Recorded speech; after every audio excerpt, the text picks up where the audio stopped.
Okay, so it's time for the second racking of the blueberry mead. Today's January the 2nd.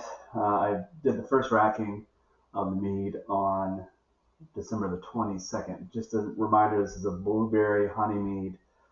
Ingredients include frozen blueberries, some lemon peel, quite a bit of honey, 3 pounds of honey, and I think we use some black tea, for the tannins, as well as a gallon of apple juice. I'm going to transfer from this 1 gallon vessel to this one. I have sanitized this, and we'll do that here in a moment.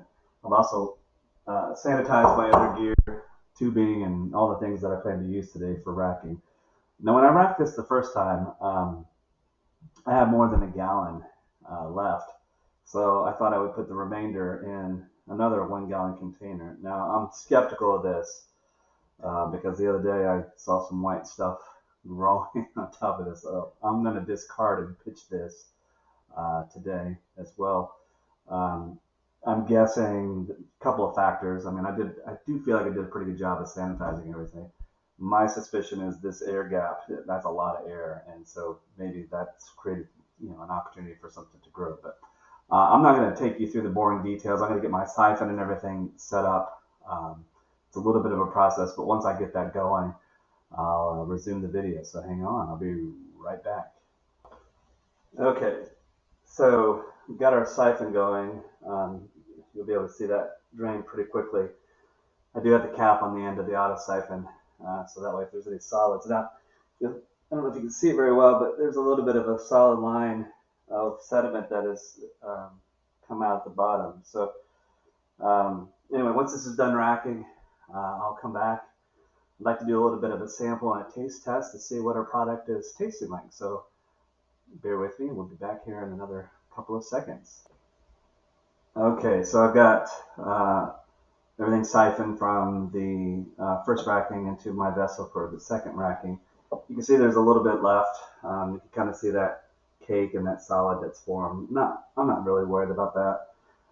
Again, the purpose of racking is to try to clarify and make sure that any solids and everything are removed or eliminated as much as possible. Now, I haven't tasted this since we racked it the first time, so let's pour a little sample before we cap it.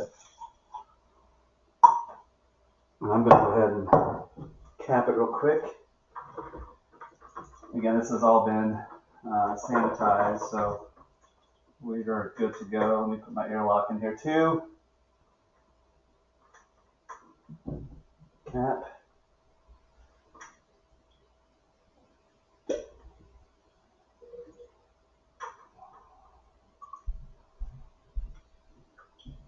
All right, put into this airlock. This is not good TV, is it? All right, sorry about that. I should have that ready to go. All right, this color is it's kind of a salmony color. It's pretty clear. Let's give it a taste. Has a good nose on it. It almost smells like apple, which is weird because, well, I guess there is apple juice in it. It makes sense, I guess.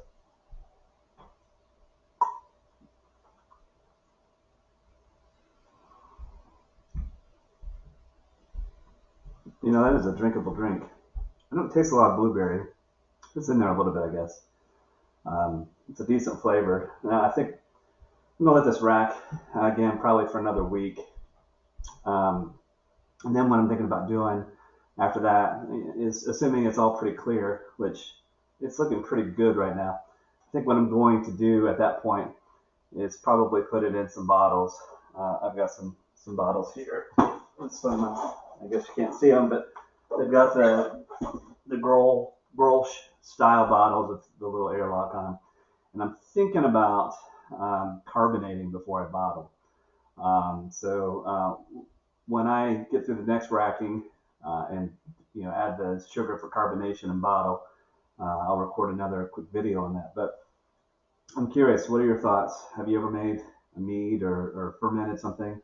What did you find that went well? What are some things that maybe didn't go so well? I've had my share of experiences of things that maybe could have gone better so far, but like I said, this is all right. This is a drinkable product as it is, and I think it's only going to get better as it ages. Everything that I know about meads is generally you let them age a little bit, and I'll be curious to see how this particular product matures over time. So, as always, I appreciate you tuning in and watching and see what's going on in my world, and I love sharing this content with y'all. I'm having a good time doing this, so if there's something I'm doing that can help you, then that's awesome. And if you see something that I'm screwing up on, please let me know. I appreciate that, and always appreciate the thumbs up and subscribing as well. So talk to you soon.